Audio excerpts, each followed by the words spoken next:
instead of an announcement, I have a little request. I hope each of you will speak very distinctly because I'm having a little temporary difficulty with my hearing. Mr. President, in that connection, Jim Haggerty has been accusing us of being doubly interested in your cough in the hope of getting out to Arizona, which of course isn't true, but could you tell us how your cough is and when do you plan to leave? Well, you know, it's an awkward time. We've had this Mideast situation on our hands for a long time, and while it's gone through certain stages and the outlook is brighter, there are still many details daily that come up. And as you know, the Secretary of State had to leave for... Could you tell us some more about this temporary hearing difficulty of which you complain, sir? Is it related in some way to your cough? What do your doctors say about it? Well, as far as I'm concerned, it just feels like cold in the head, that's all.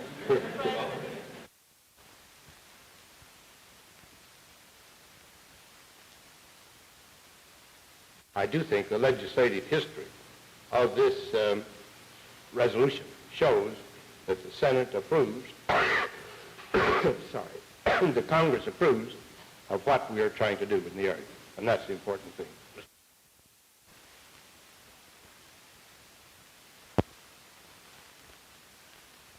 I do think that we can vary the speed, and the investigations I'm now making through the Cabinet and other responsible officers is to see whether some of these can't be slowed up in order to reduce our spending and take that much pressure off this rising curve of which you speak.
On October the 5th, Mrs. Nixon and I will be leaving for a trip around the world. Since this trip is being taken at the request of the President, and since we will be official representatives of the government and the people of the United States, I thought you might like to know something about it. We'll be traveling actually approximately 38,000 miles, which is 1.5 times around the world. We're going to travel entirely by air. I have here a model of the plane in which we will be traveling. This is a Air Force Constellation, or a C-121, to use the Air Force term.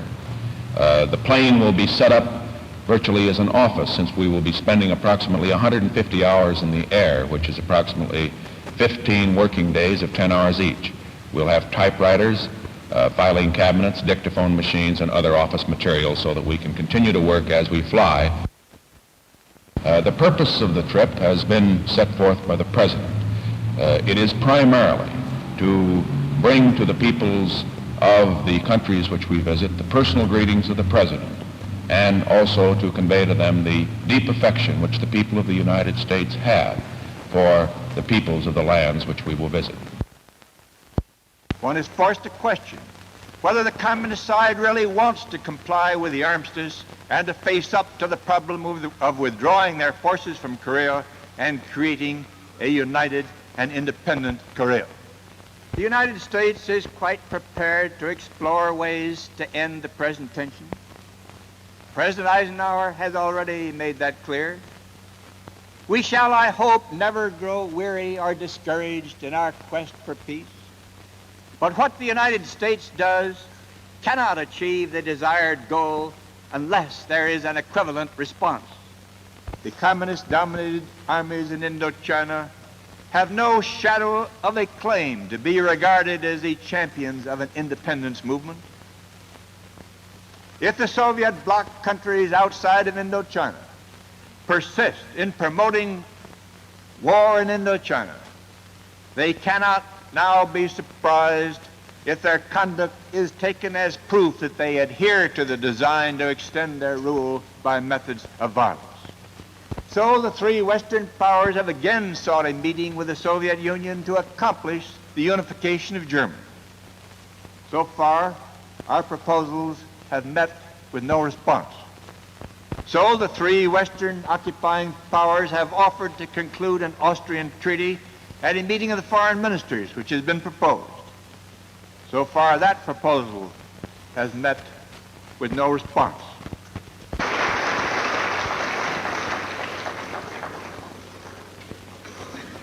I have no other speakers on my list.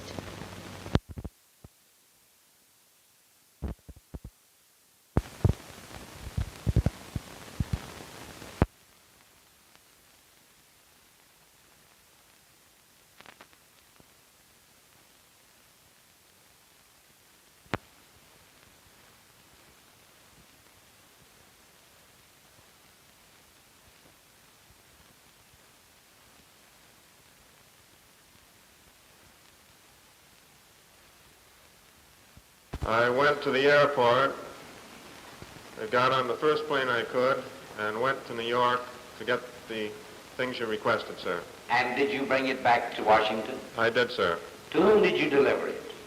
I delivered it to Mr. George Anastas, a member of the staff. Is the photograph that you delivered to the gentleman whose name you have called the identical photograph now before you?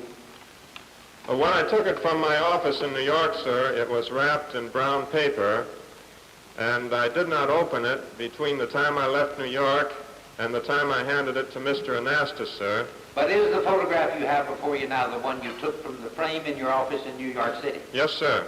And is that the one that you delivered to the gentleman whose name you mentioned? Yes, sir. Have you seen the photograph since then, until today? No, sir. Did you see a photograph of me? I ask right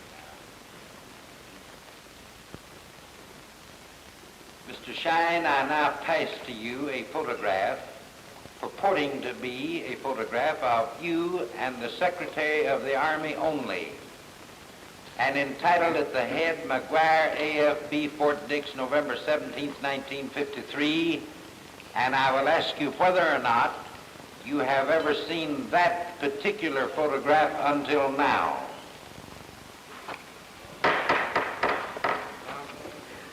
Yes, sir. I've seen this published in newspapers, I believe, sir. Since the original was delivered to the office here in Washington?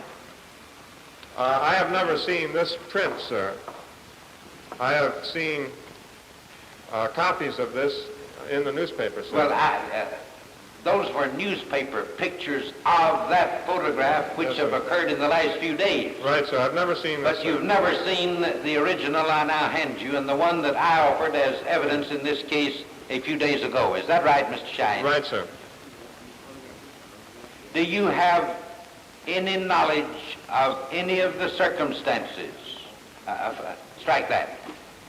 Looking at the original photograph, who is the man on your immediate right as shown in that photograph?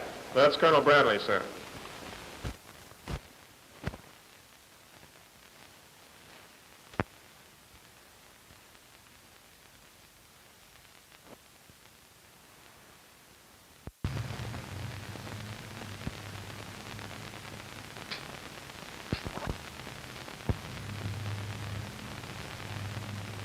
For the past 20 years, I have operated Republican newspapers in the state of Wisconsin, most recently as editor of the Sauk Prairie Star at Sauk City. During the campaign in 1952, I actively supported Senator Joseph McCarthy. Subsequently, I developed a feeling that McCarthy's methods had become an issue, that here was a moral rather than a political issue, a feeling which was shared apparently by a large number of Republicans who supported McCarthy in the 1952 election. The recall movement in Wisconsin is simple in its inception. We believe that a large number of electors have changed their mind. We believe that the McCarthy issue should be tested again before the electorate of the state. We believe that this is a thoroughly democratic process.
Mr. Gebhardt, how old are you now? 69. And Mrs. Gebhardt? 66, 16th of next year. How long have you been living here now? 32 years, going on 33. And what are you going to do now that you have to leave? I'll have to stay right out on the levee and let them put me out there. I got no other place to go that I know of, and there ain't nobody off me. Nothing. I just have to stay out on the levee, let them put me out there. I got nowhere else to go.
I'd like to read to Mr. Adams two brief excerpts from it and ask his for his interpretation.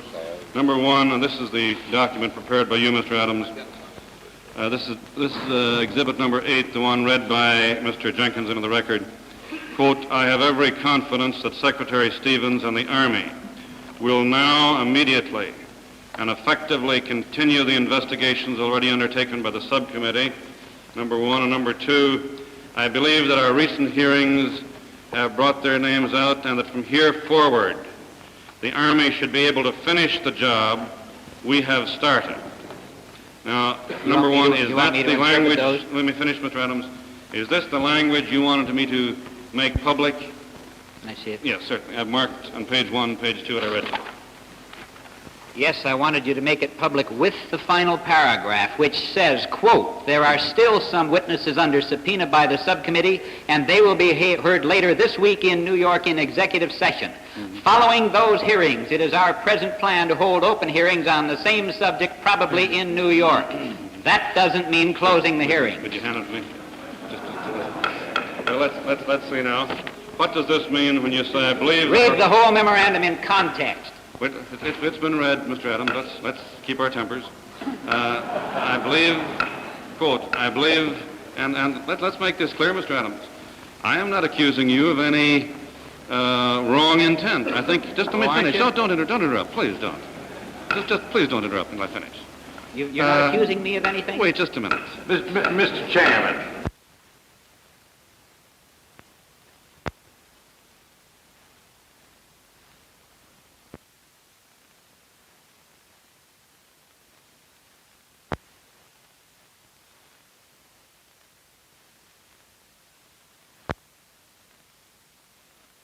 At the conclusion of the meeting, a motion was made by Senator Dirksen, which gives us an unbroken score of unanimous resolutions because this resolution was unanimously approved by the members of the subcommittee. It reads as follows, that counsel of all parties, led by Mr. Jenkins, are authorized to continue exploring ways and means of expediting and shortening the present proceedings and to make a report to the subcommittee at the earliest possible moment.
Go ahead, Dave.